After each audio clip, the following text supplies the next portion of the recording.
I confess just this, leaving my dad to almost pull out his hair. It was an admirable feat, really, considering how little of it he had left. Still deep in thought, he closed the tailgate and shoved me into the back seat. As soon as my dad got behind the wheel, he turned back around with a new idea, successfully keeping me from voicing another complaint of, "I'm hungry, Dad." "You said Louisa lives close by, didn't you? Maybe she knows Kai's new address."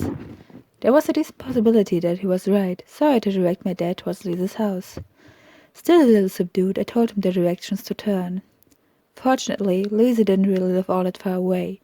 Soon our car stood in front of the apartment building in the middle of a no-parking area, because the yard gate had already been locked. Multiple windows were still brightly lit, 2 of which belonged to the flat Louisa lived in. That was, if my memory hadn't failed me again. It meant that at least her parents were still awake, and there was a good chance that Louisa, too, hadn't fallen asleep yet. After all, it wasn't like she had to get up for school early in the morning. Dad and me approached the front door with Bubblegum still fast asleep in the car. He really had an unusually sound sleep. Regardless, I looked back towards the car, suddenly overcome by the feeling that something, that should by all means be in the car, was missing. Despite not hearing a single sound of discomfort from the car, I felt that something was terribly, terribly wrong. In fact, I looked back towards the car several times, each time with a quietly growing unease in the space of my gut. It could have been simply the fact that it was figuratively starving, but still, I wouldn't have felt as upset if it had actually been Bubblegum who was missing. Something very distinct and very important wasn't there, but what? "You have to ring there," I showed my dad the doorbell with Louisa's surname. He did, and a long time passed until a tired and distressful voice sounded from the intercom. "Who's there?" "Hello, I'm Anna's father, and I forgot to tell Louisa that I was picking them up today instead of tomorrow afternoon. How long until Louisa is ready to go?" Whatever Louisa's mother or father said next was lost to a lot of static, but it sounded vaguely like the audacity or the nerve that man got. Then we heard Louisa's voice. It sounded like she had already been dozing off, but had awoken from her half-slumber with a premonition the second she heard the doorbell ring. "Hi, Anna, 2 minutes and I'm coming down." "But Louisa," we heard another voice from the intercom. "How on earth do you think you're going to be ready to go in 2 minutes? We thought you were already sleeping." "I just put my day clothes over my pajamas." "But you can't do that," one of Louisa's parents argued. "Why not? I won't have to take them off now, and I won't have to remember bringing them along, because I already have them on me. It's really the most practical." Unfortunately, we didn't hear the rest of this truly heart-warming yet typical discussion between parents and a child, as just at this moment someone let go of the speaking button. My dad gave me a hopeful glance and said, "Well, looks like she come down the stairs in 2 minutes." If you think so, I amended inside. It appeared like my own dad knew far too little about parents despite being one himself. They'd likely find a billion reasons to take 15 minutes instead of 2.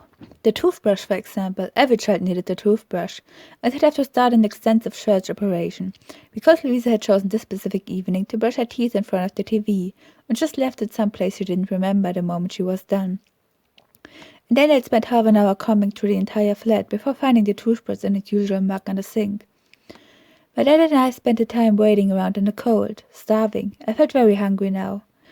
Just when I was about to ask him if he could get a little snack from the red lunch bag, just a trifle to bridge the wait, 2 bars of chocolate and a bag of cookies at most, just then we noticed the hallway lights being turned on. Very shortly after, we also heard someone half stumble, half crash down the stairs. The front door opened and Louisa appeared, holding a cotton sack and a cozy-looking blanket. She put on a winter jacket over her pajamas and then ran down the stairs in a pair of carpet slippers. My mother told me, she started an explanation, only slightly out of breath, that I should sort out everything in Michel and just threw all my stuff, shoes and clothing and everything into the sack, and she gave me a blanket so I wouldn't freeze in the car. "Do you have something to eat, preferably something handy that doesn't need any preparations?" I asked, a little impolitely, in place of a friendly greeting. "Oh, no, I don't, but you do, right?" "Sure we do," my dad grinned, and that unpleasant gut feeling made its reappearance. It was a sinister sensation telling me that something had went awfully, yes, atrociously wrong. My dad, apparently immune to any kind of uncanny gut feelings, exclaimed in a surprisingly good mood, "There's an entire carry bag full of food in the car." We returned to the car, and my dad quickly stowed away Louisa's sack of clothes. Louisa sat down next to me and graciously shared a little of her blanket.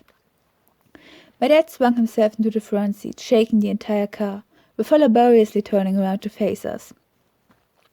Laboriously, Shinsi's grown quite a potbelly and a couple bits of generous padding on the sides that acted as brake shocks whenever he tried to twist his torso. "Louise, do you know Kai's new address?" "Not really," she said. "Someplace the old part of town, the same address he had before his house burned down." "Great," my dad sighed, very close to giving up, as his good mood escaped into nothingness, the same way air escaped from a pierced bicycle tube. I could swear I could hear him prepare to say the words I dreaded the most to hear in this moment.